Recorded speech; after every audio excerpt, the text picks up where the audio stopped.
Bienvenidos a la 9ª emisión del ciclo especial de Observatorio Cultural, en donde, a través del intercambio de conocimientos y experiencias, hemos analizado a fondo la estructura cultural de nuestro país. Con la participación de especialistas, hemos expuesto distintas temáticas y respondido a múltiples interrogantes. Esta vez, la pregunta inicial es: ¿cuáles deben ser los mecanismos de fomento a la cultura? ¿Qué requieren las empresas culturales para consolidarse y generar recursos? ¿Cuál es la diferencia entre industrias culturales y las industrias creativas?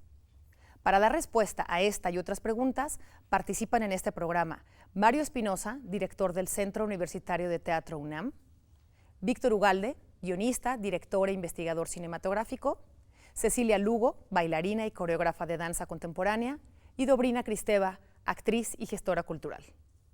Como siempre, tenemos información previa para entrar en materia.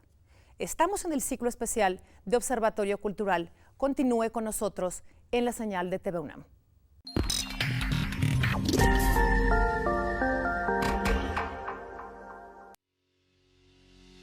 ¿Cuáles deben ser los mecanismos de fomento a la cultura?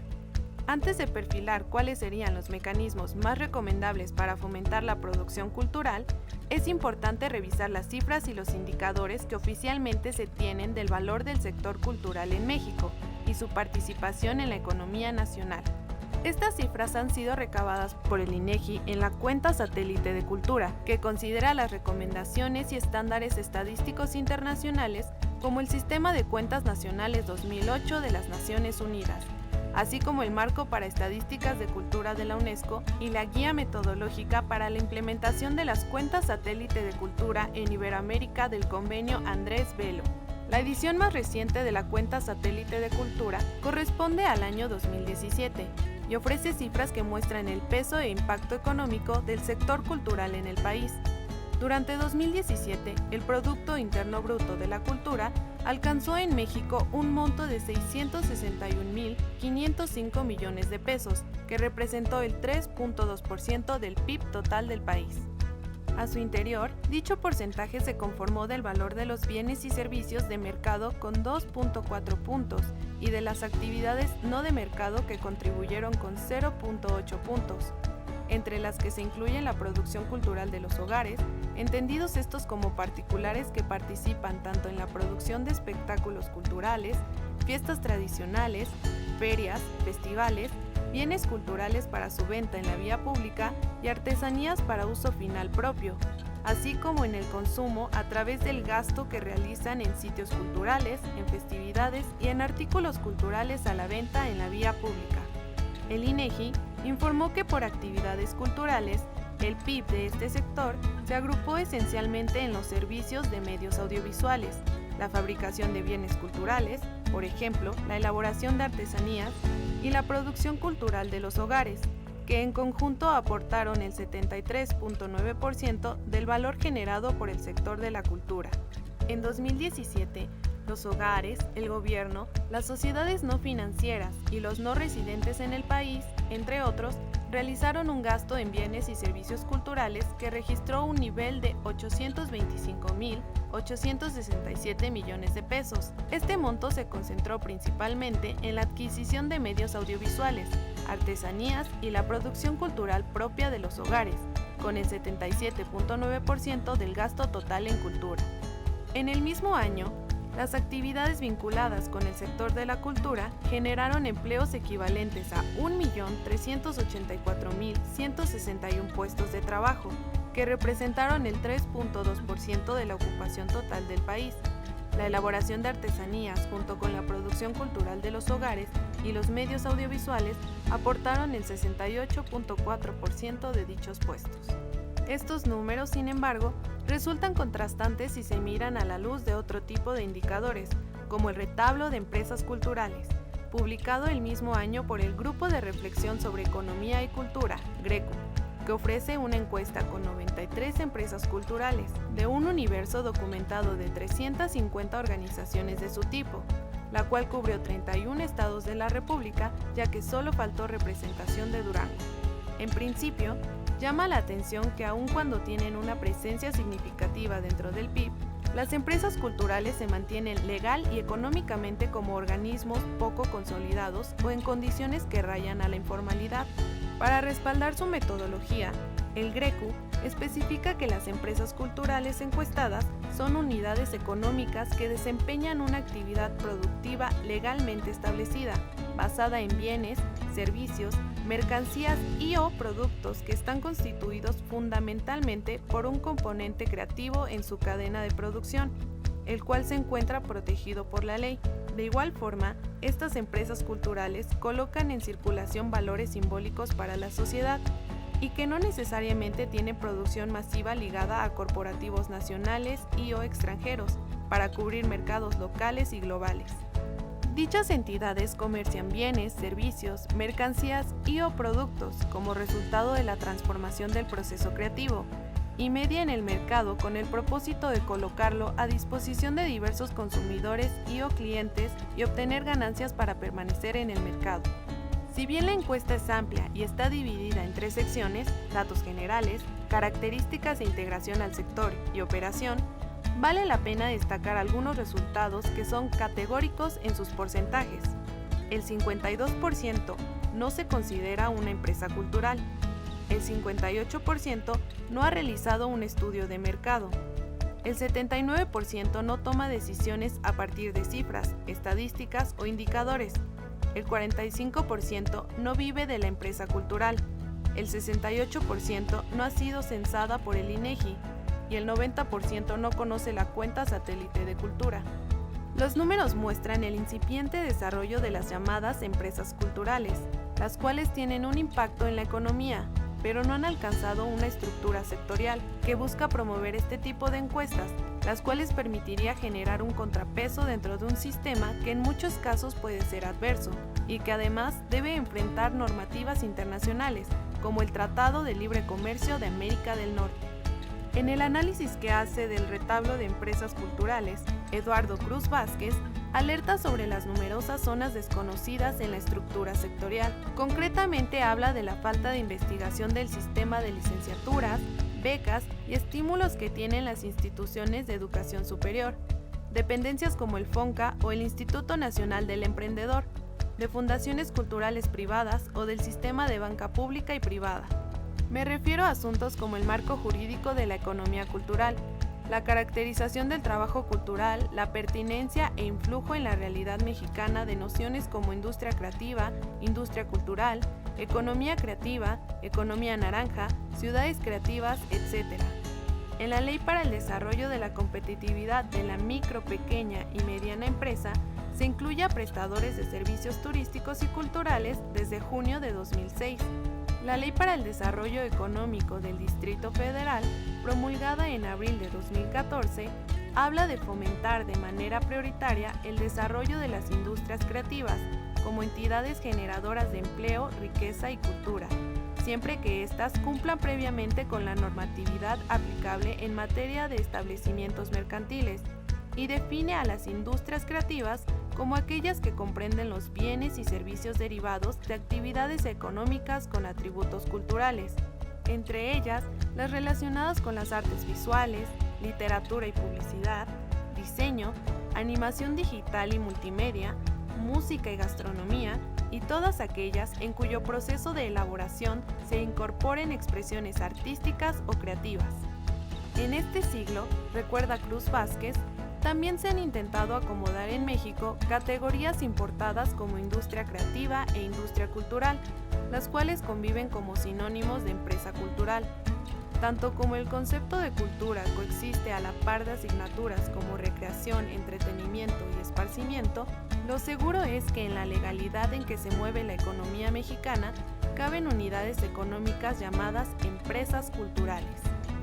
Uno de los casos más exitosos de inversión pública y privada a empresas culturales o creativas lo da el modelo británico de cultura, donde han logrado que la inversión pública se pueda utilizar como un medio para atraer interés comercial con resultados exitosos.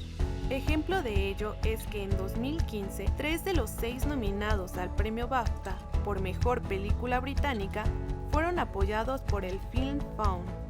Pero de igual forma, en Reino Unido existen casos de organizaciones artísticas sin fines de lucro que han producido sus propios éxitos comerciales, lo cual les permite ayudar a compensar los niveles reducidos de financiación pública y construir reservas para el futuro. Los británicos han generado un modelo de apoyo a la cultura en el cual existen cruces importantes entre la llamada alta cultura y los productos de entretenimiento masivo como el cine o los videojuegos. El caso más claro lo dan las orquestas del Reino Unido, que son responsables de las bandas sonoras de algunas de sus exportaciones culturales más exitosas, incluidas las películas de Harry Potter, programas de televisión como Downton Abbey y juegos de computadora como Halo 4 y Killzone. Esto hace que las orquestas en el Reino Unido tengan una ventaja internacional por su estructura de financiación, ya que este tipo de colaboraciones les permite ingresar 2 libras por cada libra que reciben de fondos públicos, los cuales se mantienen para diversificar su audiencia, recorrer fuera de Londres y continuar educándose a sí mismos y a otros. Como le indica el estudio Modelos de financiación de los sectores culturales y creativos, elaborado por el Observatorio Vasco de la Cultura, las industrias culturales y creativas son un sector económico importante, por su peso en el conjunto del tejido empresarial, en el empleo, por su dinamismo y porque la creatividad tiene efectos positivos directos e indirectos en la innovación y, por tanto, en el conjunto de sectores económicos. No obstante, su singularidad hace que necesiten alternativas de financiación acordes a sus especificidades. En todo caso, abunda el estudio, hay que hacer una aclaración entre los rasgos de las industrias culturales y las industrias creativas. Las primeras incluyen sectores cuya actividad tiene un carácter deficitario, en especial las propuestas más experimentales y arriesgadas. En el caso de las industrias creativas, la intención es principalmente comercial, aunque se obtenga un beneficio o no, como en cualquier negocio. Así, aunque compartan características, sus necesidades desde el punto de vista del apoyo público pueden ser distintas. Los investigadores vascos explican que en la economía del conocimiento y la economía creativa, el valor y la riqueza se encuentran en el capital intangible, conocimiento, know-how, propiedad intelectual, capital relacional, posicionamiento, talento, etc., por lo que se suele insistir en que su aportación es difícilmente cuantificable por estar basada precisamente en intangibles.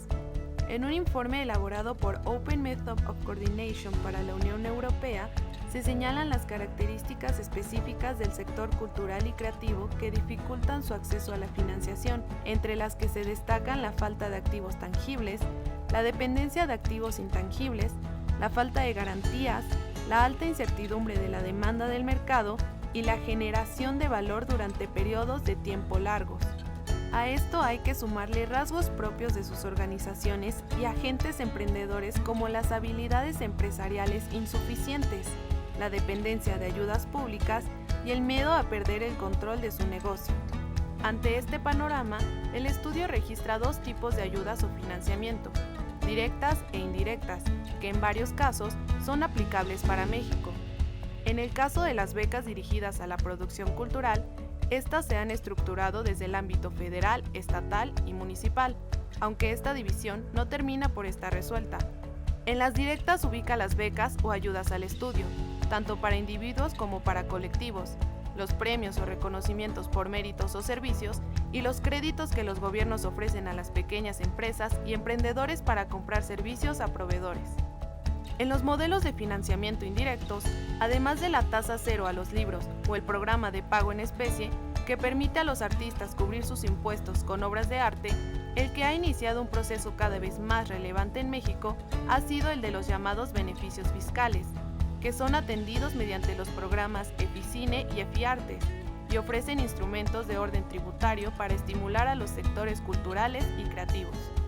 En la actual administración existe realmente un compromiso a nivel federal, estatal y municipal para apoyar e impulsar los procesos de creación, presentación e investigación cultural. Desde hace algunos años, en México se ha apostado por los apoyos individuales más que por los proyectos colectivos. ¿Cómo se podría romper con esta inercia y complementar con otro tipo de financiamientos? Hay hay campos completos de la creación artística, como la circulación, la internacionalización, la investigación o la crítica, que históricamente han sido desatendidos. ¿Se está haciendo algo en la actualidad para contrarrestar este tipo de rezagos? Guión: Edgar Alejandro Hernández. Voz en off: Frida Islas.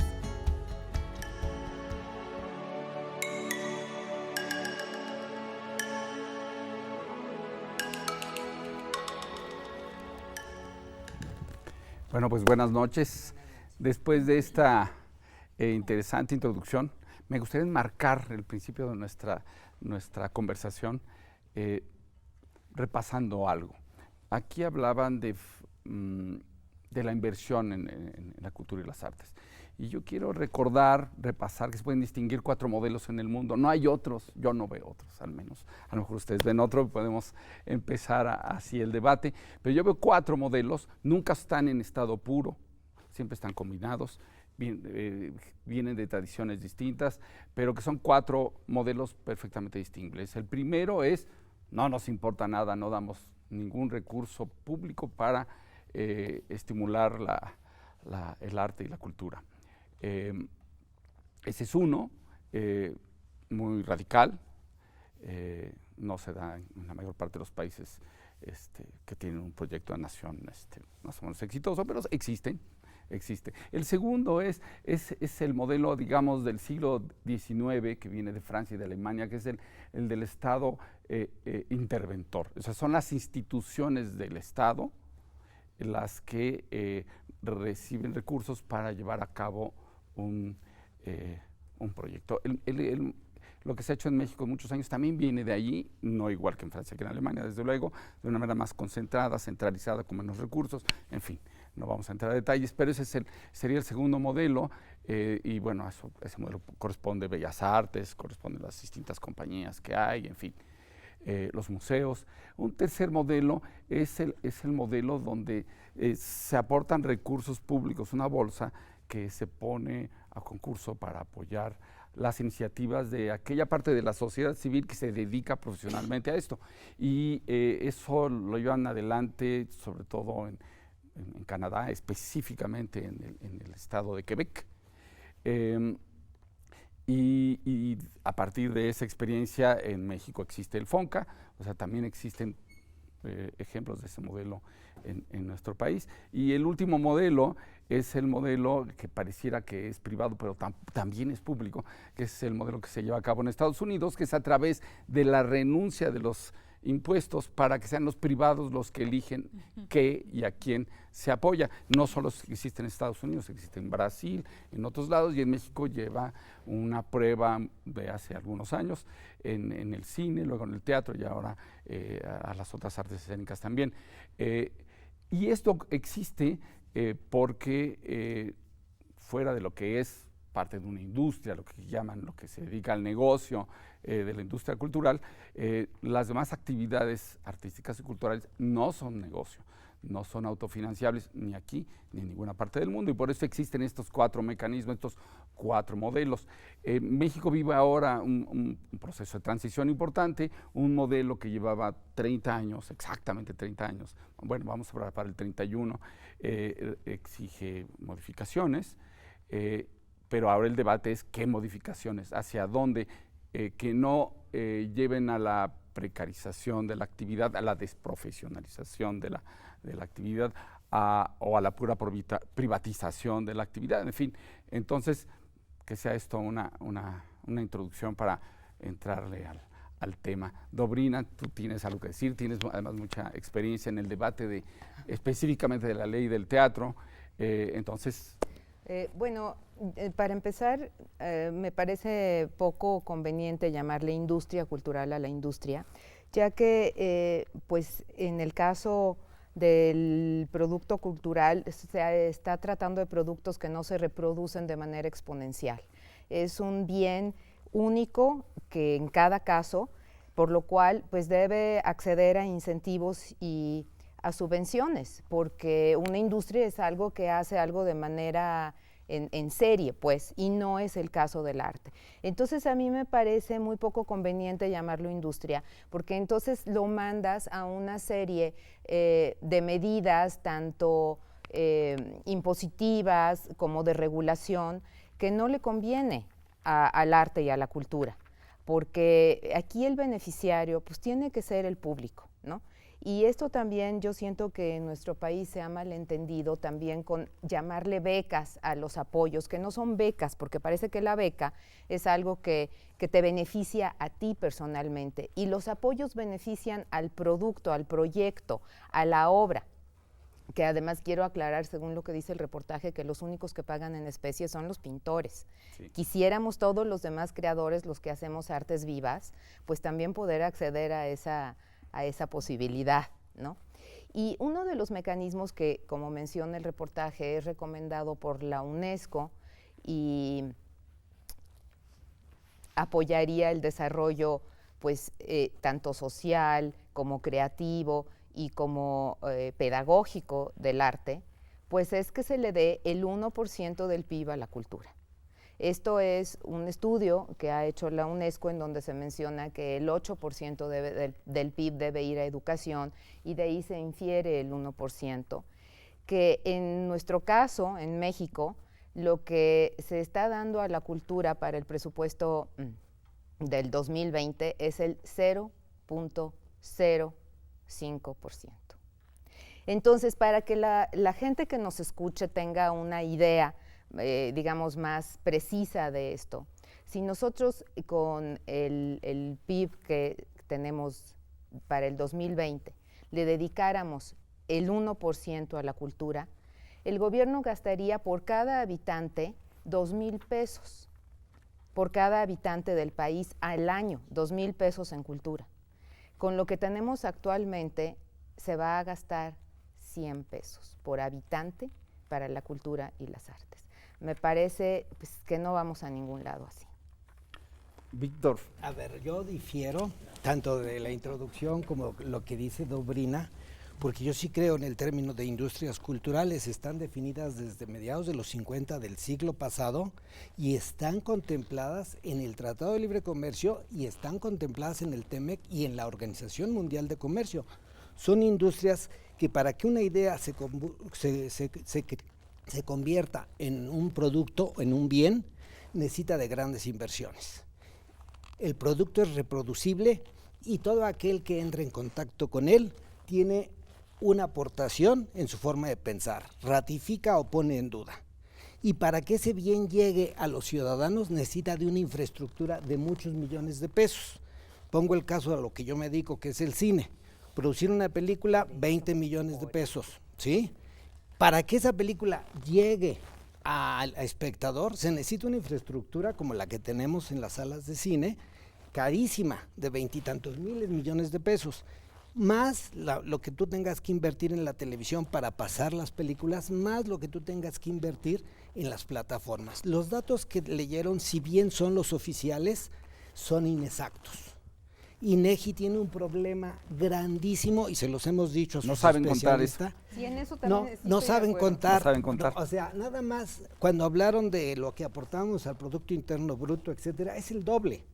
Nosotros en el GRECU, que mencionaron a Eduardo Cruz en el GRECU, nos fuimos y nos sentamos con los del INEGI y les dijimos, no están contando bien. Nada más a nivel de empleos en el cine es el doble, ¿sí? Y terminaron ellos por aceptar que hacían las cosas lentas, que en realidad eran estudios previos. En el anuario del 2018, como dijeron ahí, las cifras del INEGI son del 2017, van un año atrasados. No es problema del IMCINE, es problema del INEGI. Entonces tenemos un problema de entrada de cuantificación. No es el 3.2, el CIDE sacó 9% de aportación, ¿sí?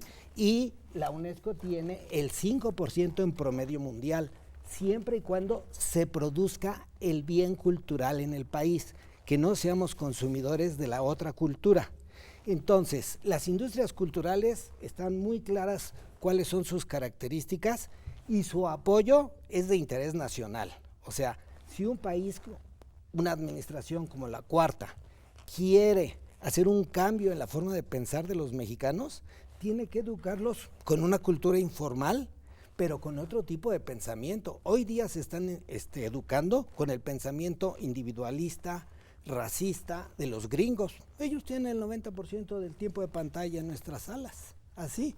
Bueno, brevemente, pues vamos a irnos al primer corte, pero Ok. por favor, di algo antes de... Bueno, no sé mucho de cifras, pero pues lo vivo a diario. Yo tengo una compañía de danza que ya tiene 33 años de estar trabajando de manera ininterrumpida con proyectos apoyados y otros no apoyados. Sin embargo, la compañía continúa milagrosamente adelante. También dirijo una escuela que la veo yo más dentro, me inserto dentro de esta idea de industria, porque pretendo que sea una industria cultural, que ofrezca bienes culturales, que enseñe arte y que deje dinero. Sin embargo, a veces es muy difícil conjuntar todo ello, ¿no? Damos muchísimos empleos porque tenemos como 40 maestros en nuestra escuela y sin embargo la escuela sigue siendo, no es autosuficiente y quiero ir para allá. Entonces, bueno, yo creo que en el segundo corte podemos platicar más porque tenemos que cortar. Vamos a hacer un primer corte y volvemos con este tema. Ya dejamos una plataforma para seguir discutiendo.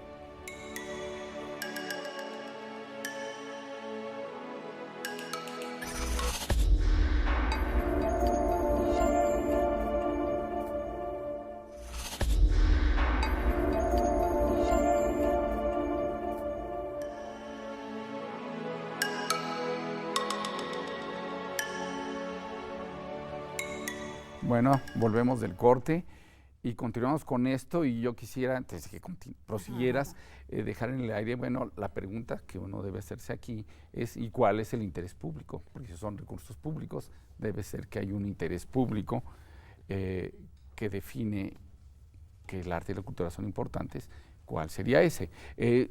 Tú estabas hablando de tu compañía, de tu escuela. Sí, Contempo Danza, que es una compañía de danza que tiene 33 años de estar funcionando, con apoyos, sin apoyos, y aparte tengo una escuela de donde yo pienso que la venta de un servicio que tiene que ver con el arte me reditúe económicamente. Es bastante difícil y ha sido bastante difícil, sin embargo creo que por ahí podemos seguir caminando. Por el lado de la compañía es bastante más difícil porque es muy difícil que te compren una función o que un bailarín pueda vivir de lo que hace, aunque lo haga muy bien. Porque además hay un oligopolio público de la compra de funciones, tanto de teatro como de danza, como de música. No hay un comprador y los boletos son muy baratos. Son muy no baratos y la solos. gente no los quiere pagar. Pero yo creo que eso tiene que ver con una concepción que tenemos a nivel nacional, a nivel de Estado, de la cultura, de la importancia de la cultura, de la importancia del arte en el desarrollo del ser humano, la importancia de las artes en la sociedad. Y creo que eso esa concepción está muy devalorada de parte del Estado, siento yo. Si esto tuviera otra dimensión, todo lo que tiene que ver con apoyos, por ejemplo, el dinero, el porcentaje que se le da a la cultura sería mayor, para comenzar. Tenemos becas muy importantes, pero creo que ya son también insuficientes. Los apoyos de FIARTES son fundamentales, me parece que sí.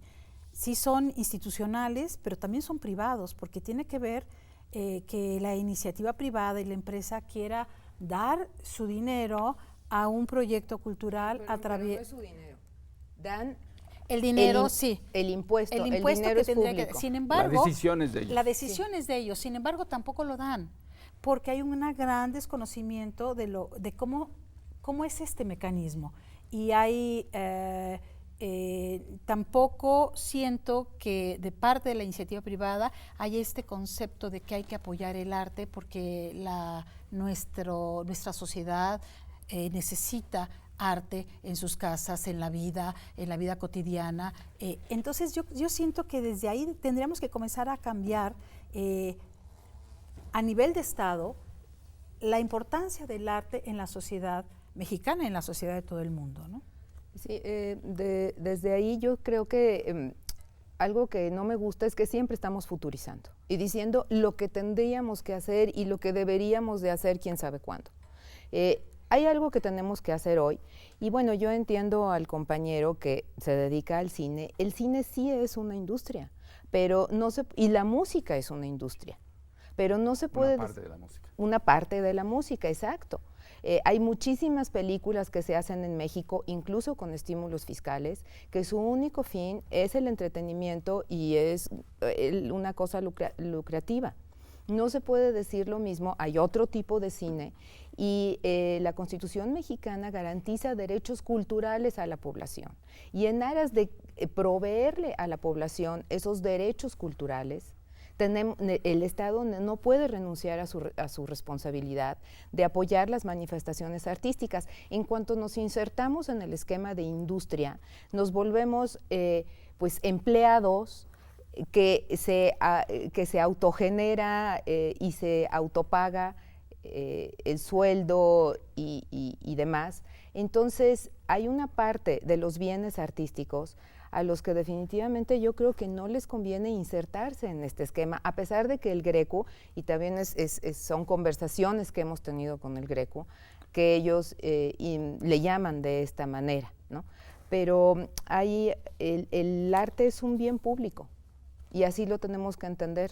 Pero bueno, ahorita, si quieres, ahondo, porque siento que el compañero quiere... Lo que pasa es que es importante estar en cosas muy claras. Lo que dice Dobrín es lo que hay que hacer, ahorita o futurísticamente, pero hay que hacerlo. Hemos vivido engañados, hemos vivido, pues digámoslo así, como si nos hubieran tocado una flauta y los encantadores, porque nos convirtieron de ciudadanos en clientes. Entonces nos querían como consumidores de lo otro y no como productores de lo propio.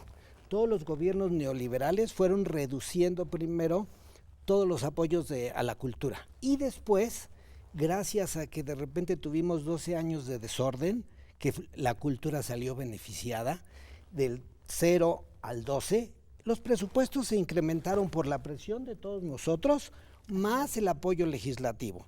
Llegó el PRI, Peña, 6 años de recortes y desgraciadamente AMLO, primer año de recortes y ya rectificó mínimamente. Difiero totalmente con lo de ya rectificó, pero aquí bueno, si quieren vemos los números. Yo como soy de los números, este presupuesto es mayor que el del año pasado. Entre comillas. Eso me queda claro. Entonces lo importante aquí está que tenemos un problema de derechos humanos y derechos culturales.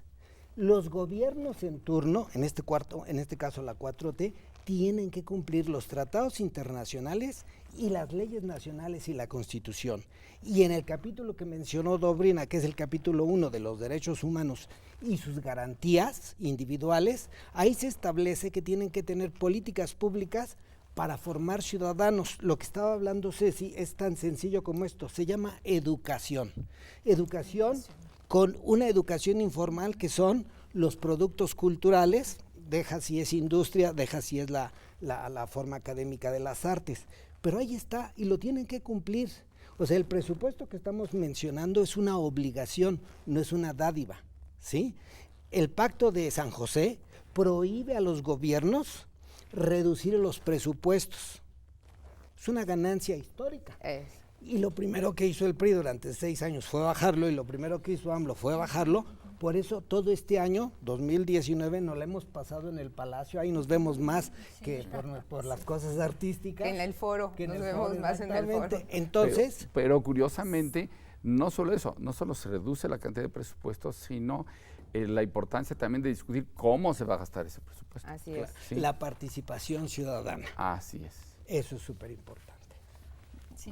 Pues bueno, yo creo que es fundamental ver la importancia que tienen los apoyos y esta mesa incluso de fomento al arte, porque si seguimos así, cada vez deprimiendo más las industrias donde nosotros estamos trabajando y esto nos lleva a un estado de inanición.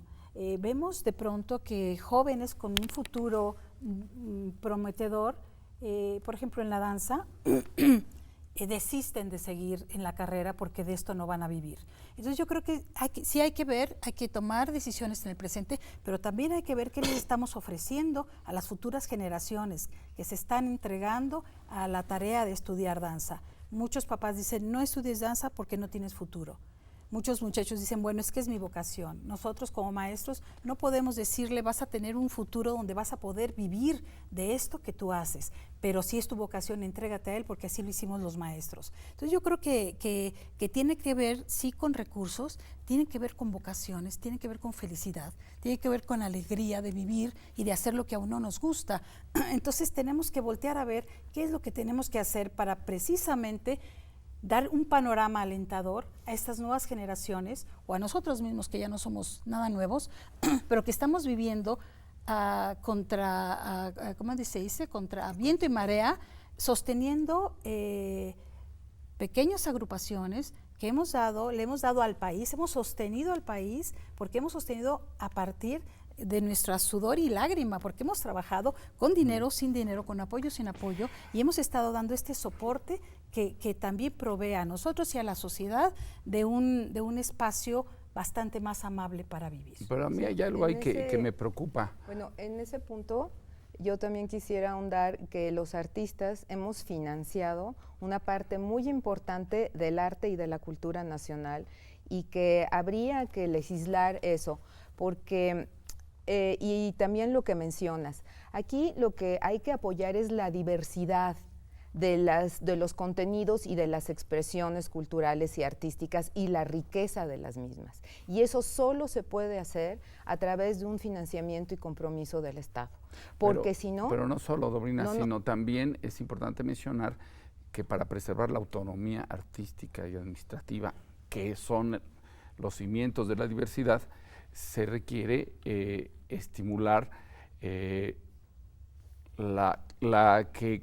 que nazcan proyectos autónomos en otros lados y que no sean todos regidos por un mismo patrón. Es decir, no podemos regresar a que todo lo produzca el Estado, no podemos regresar a la cuestión individual. Es decir, desde un tiempo para acá se ha venido ejerciendo, digamos, se han abierto nuevos caminos de las políticas a proyectos que no son individuales, que son más bien colectivos. El FONCA empezó a hacer una reforma con el proyecto de México en Escena. En el cine lo que se apoyan pues no son personas, son proyectos. En EFIARTES también se apoyan proyectos y creo que es una cuestión importante. Ahora que se está tratando de llegar a las comunidades, se está echando para atrás un poco esta visión de tal manera que se tratan personas, individuos a que vayan y no se deja que sean estas agrupaciones que existen, que había que estimular su existencia.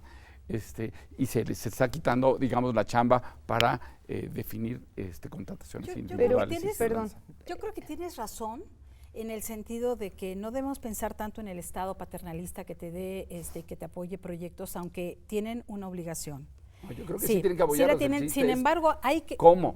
Sí, no, el asunto es cómo un proyecto independiente puede sobrevivir sin el apoyo del Estado. Pues no puede. No puede en las condiciones actuales. No debe. No puede.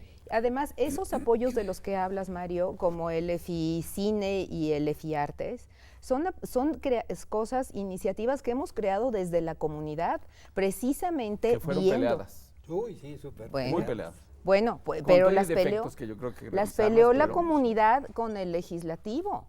Entonces, claro que son iniciativas que salen de la comunidad porque la comunidad artística estamos muy conscientes de lo que tú dices, de que no todo el financiamiento tiene que venir del Estado, por supuesto, pero el Estado nos debe ayudar a crear esos mecanismos. Quedaremos picados porque vamos a ir al segundo corte. Se van muy rápido los minutos. Sí, nos vamos al segundo corte.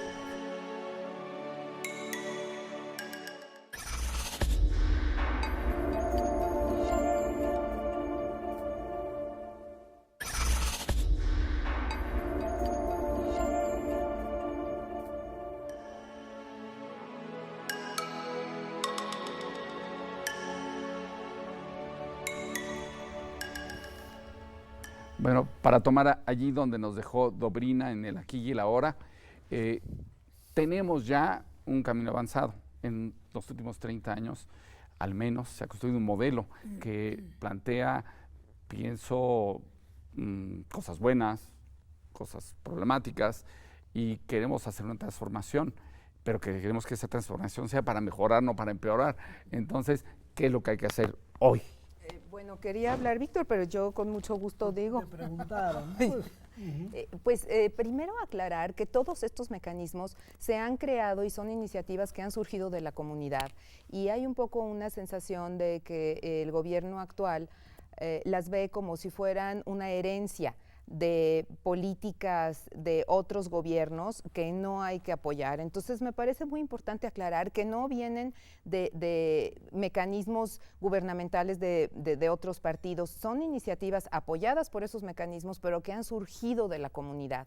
Entonces ir en contra de esos mecanismos es ir en contra de la comunidad artística y cosas por las que hemos luchado muy férreamente.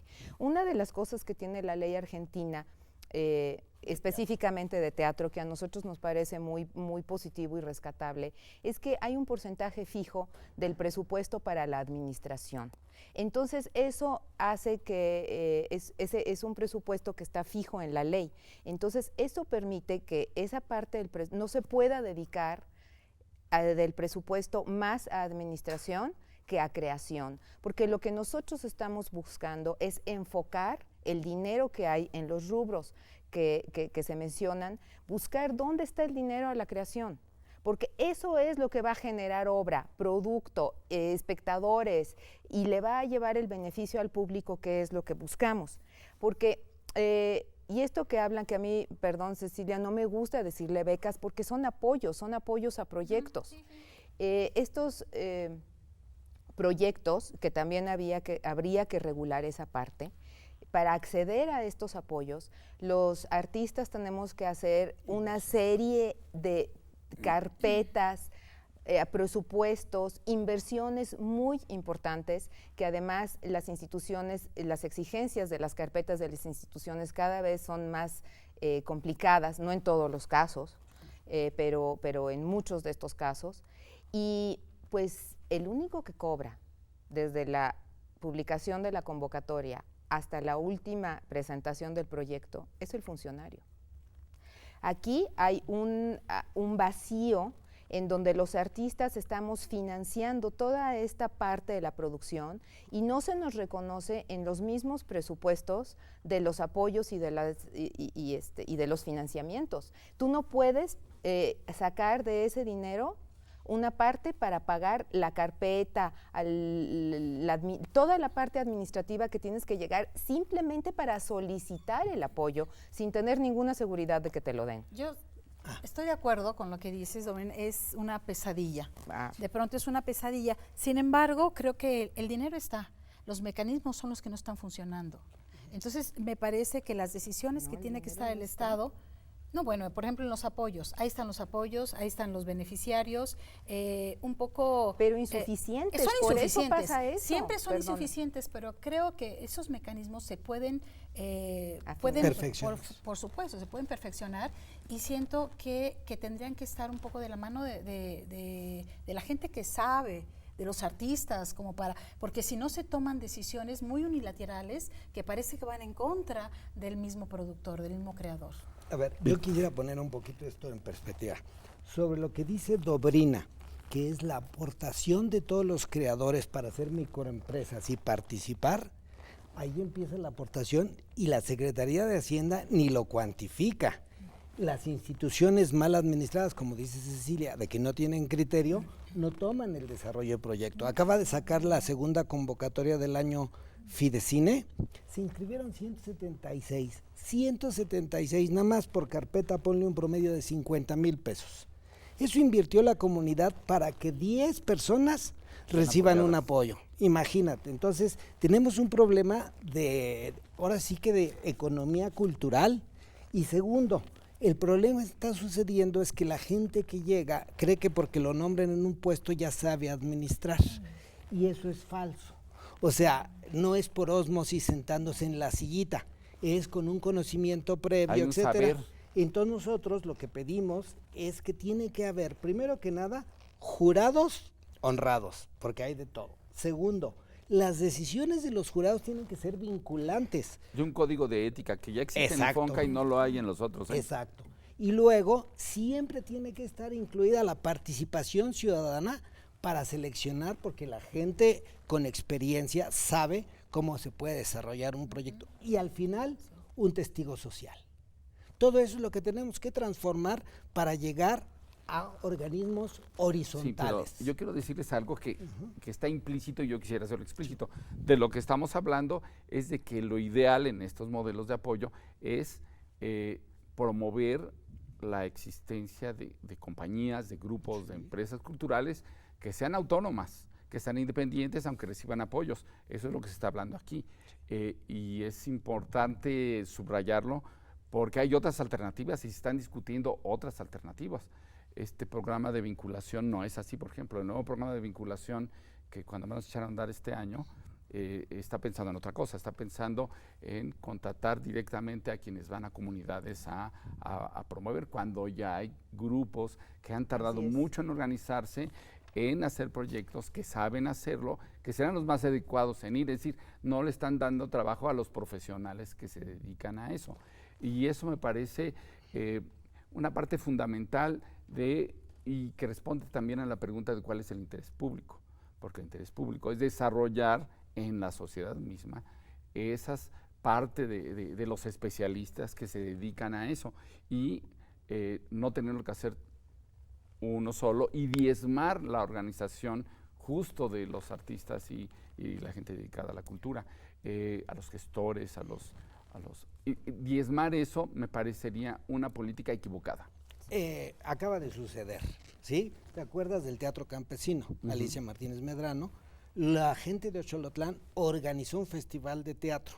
Nadie les dio recursos, nadie, ni el Estado, ni el municipio, ni la Federación. Son cosas que existen durante muchísimos por años, una organización que se han invertido, social, que es dinero, sí, trabajo, años de esfuerzo y no son reconocidos porque no lo está organizando el Estado mismo. Pero además cuando viene una nueva organización, una nueva administración, tratan de borrar todo el pasado y de pronto hay cosas muy importantes que vienen atrás. En danza han desaparecido muchos festivales. Y que no son de los gobiernos, son de la sociedad. Este año son han desaparecido de varios festivales de danza porque no tuvieron recursos. Pero festivales ¿cómo? que vienen trabajando muy bien. Si aquí está en el presupuesto lo que le han bajado pues al Profest, a la promoción y vinculación, que es una suma muy significativa, y los festivales es la ventana del arte mexicano al mundo. Bueno, ¿dónde más vamos a promocionar estas cosas? Lo que hemos visto es la precarización de nuestros apoyos. Así es. Y eso lleva a la precarización de la gente que está trabajando ahí. A lo mejor hay una excepción, como puede ser el cine este año. Lo peleamos, pero fuera de 8 eso, veces fuimos a la Cámara de pues Diputados. todos lo seguimos peleando. Todos lo peleamos, pero sí han bajado los presupuestos y se ve en pagos que nos hacen 7, 8 meses. Sí. De que vive la gente. Por favor. Se dice que vendan sus funciones. Solo hay 3 compradores: el Estado federal, el Estado del Estado y el municipal. Es un oligopolio y quieren pagar tarde, mal. Entonces estamos en un problema. Nosotros, yo pertenezco a un colectivo que se llama MOCAM, que es Movimiento por la Cultura y Movimiento Colectivo por la Cultura y el Arte de México, que justamente estamos peleando este tipo de cosas.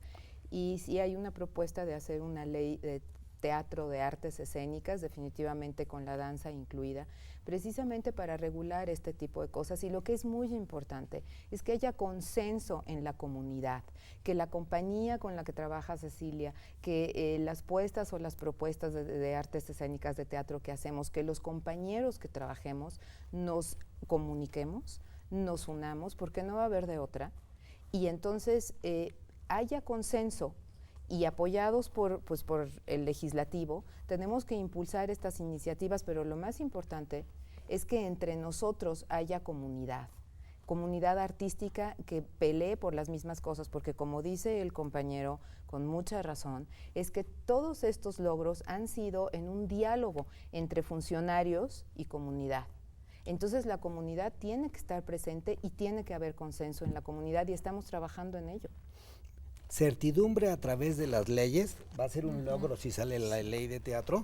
Nosotros en este momento estamos reformando la ley de cine No sé si va a salir como nosotros queremos o como las transnacionales, porque Mayer es a favor de las transnacionales, en contra del Están arte en la mexicano. mesa de diálogo, Víctor. Sí, ¿Cómo lo es sentaron posible? a las transnacionales a ¿Cómo es hacer posible que leyes la nacionales. sociedad de Tiene que ver con el productores de tratado. Hollywood está sentada en la Cámara de Diputados, en la mesa de la Comisión de Cultura y Cinematografía, opinando sobre las políticas? Imagínate tú los intereses económicos que no tienen. No, pues olvídate. Sí. Ya. Y aunque me ha Bueno, contradecido Víctor todo el día, en eso no me va a poder No. contradecir. No te he contradecido todo el día. Si te fijas, te he apoyado también en muchísimas cosas y aquí estamos llegando a un nudo perfectamente difícil para todos, el TEMEC. El TEMEC lo firmó México, afortunadamente no ha entrado en vigor porque no lo ha ratificado ninguno de los otros dos países, y la ley de teatro y la ley de cine reformada y cualquier ley de cultura tiene que hacerse antes de que lo ratifiquen, porque el TEMEC dice que lo que existe en las leyes es lo máximo que puede existir para los ciudadanos mexicanos. Por eso estamos trabajando a marchas forzadas, estamos pendientes, sabemos que ellos están trabajando también a marchas forzadas y esperamos que los demócratas no lo firmen. Para que nos den más tiempo. Para que nos den más tiempo, porque todavía tenemos 60 días después de que lo firmen para que entre en vigor. Mientras no entre en vigor podemos hacer todo lo que podamos. Estamos trabajando a marchas forzadas porque es el futuro creativo de la nación. Bueno, esa es una buena conclusión de esta mesa, que es la necesidad de la confluencia de la gente que nos dedicamos a esto de manera organizada para pelear pues por lo que nos corresponde, que nadie nos lo va a regalar. Y por los de todos los mexicanos, por Así los es. derechos culturales y artísticos de todos los mexicanos. Tenemos un video en las redes que se llama hashtag México sin artistas. Sí. Búsquenlo, porque pues el que la comunidad nos apoye es muy importante. Bueno, esta me parece muy buena y pertinente conclusión de esta mesa, así que pues nos despedimos de este programa de Observatorio Cultural. Ya se acabó, duró poco.